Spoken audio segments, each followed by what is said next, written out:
Hello everyone, Pokemon here and welcome to a new video.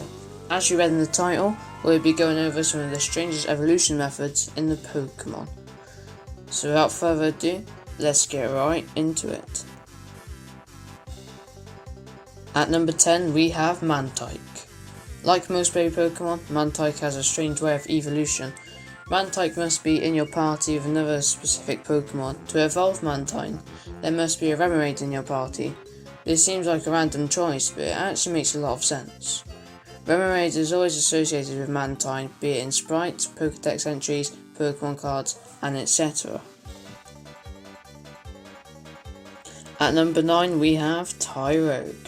Tyrogue is a baby Pokemon that can evolve into 3 different Pokemon. The way this works is that if its defense is higher than its attack, you get a Hitmonchan. If the opposite is true, you get a Hitmonlee. However, to get a Hitmontop, the attack and defense stats have to be exactly the same, not a single points difference.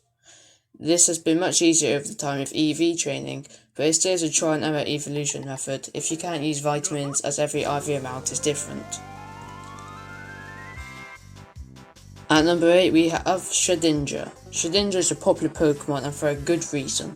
It has an amazing ability being Wonder Guard, which means it can only be hurt with moves that are super effective or weather effects. But how do you get this Pokemon? Nincada evolves into Ninjask at level 20, however if you have an empty slot on your party and an empty Pokeball, a Shedinja shall appear. This actually has a lot of reason behind it, as Shedinja represents the discarded husk of Nincada after evolving, which then turned into a Pokemon. At number 7 we have 2 Pokemon. Just like other evolutions, these evolutions require a stone to evolve. However, not a fire, leaf or water stone, that would be too simple. To get a Leafeon or Glaceon, they must level up while near a mossy rock or an icy rock. They appear in the overworld in set locations in the region. Unless you're playing Heart Gold or Soul Silver, then there is none. At number 6 we have Sylveon. Sylveon is perhaps the hardest evolution to obtain, as it can be very time consuming if you don't know what you're doing. To evolve, Eevee must know at least one fairy type move. Doesn't seem so bad until you realise you need 2 hearts in Pokemon Ami or Refresh. Keep in mind this is much easier in Refresh, as one Rainbow Beam will instantly give the Pokemon 3 hearts, and Ami can be very time consuming.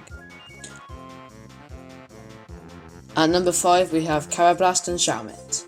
Lots of Pokemon evolve by trading and normally fit into one of 2 categories, by trading or trading while holding an item.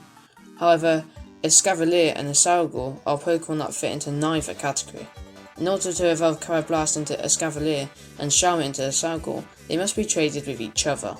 This may seem strange, but it has some meaning to it. The way it goes is that during trading, Carablast is said to steal Shelmet's shell, evolving into Escavalier. Shelmet without his shell is forced to evolve into Escargot. You probably knew this Pokemon was going to be on the list, but at number 4 we have Feebas. Feebas is a famously rare Pokemon and very tedious to evolve. To evolve a Feebas you need to find one first. The way you do that is very time consuming, as it can be only found on 6 random tiles in Route 119 in Ruby, Sapphire and Emerald, and 4 random tiles in Mount Coronet in Diamond, Pearl and Platinum. Normally, the way you evolve it is by feeding it blue Pokeblocks or Poffins that increases beauty stats. To get these items, you need to grow lots of blueberries, which can take hours if you aren't using the right fertilizer. However, from Black and White onwards it became much easier, and now you can evolve a Feebas by trading it while it's holding the Prism Scale. At number 3 we have Inkay. Inkay is probably by far the most odd way of evolution. It sounds like a myth made up on the internet. There is no way you could possibly evolve an Inkay into Malamar without the help of the internet.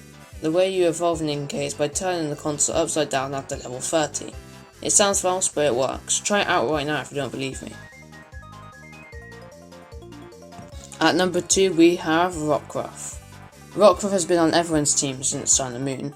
You get the midday form in Sun and the midnight form in Moon. Not so bad until you learn about Dusk-Lycan Rock. To get a Dusk-Lycan Rock, you need a Rockruff with the ability Own Tempo. However, this ability is event only and you cannot get a Rockruff in the wild with Own Tempo. However, all the Dusk-Lycan Rock's descendants through breeding will have the ability. But that isn't all. Depending on your system clock, it can only evolve into its Dusk form between 5 PM and 6 PM at level 25. So unless you want to change the system clock to get it faster, you'll have to wait a long time to get it, and it's only available for an hour. And finally, at number 1, we have wormhole. Get ready for this one because there's a lot of maths involved. Simply saying wormhole evolves at random isn't enough. There are a lot of factors which go into evolving wormhole. Most new players believe that it's based on gender, time of day and more, however it's dependent on personality value or PV for short. This stat is hidden in the main menu and is represented in binary in the game's code. In short, the evolution is dependent on the last two parts of the binary integer and only one of which decides the gender. Taking the two end parts of the binary and dividing them by 10 and seeing if the remainder is less than 5, you get a Selcoon. If it's more than or equal to 5, you get a Cascoon. It's a very long and complicated evolution method, which is entirely random and cannot be changed, and something you'd probably not expect from something like wormhole. Thanks for watching. If you enjoyed, make sure you drop a like and hit the subscribe button, and I'll see you in the next one.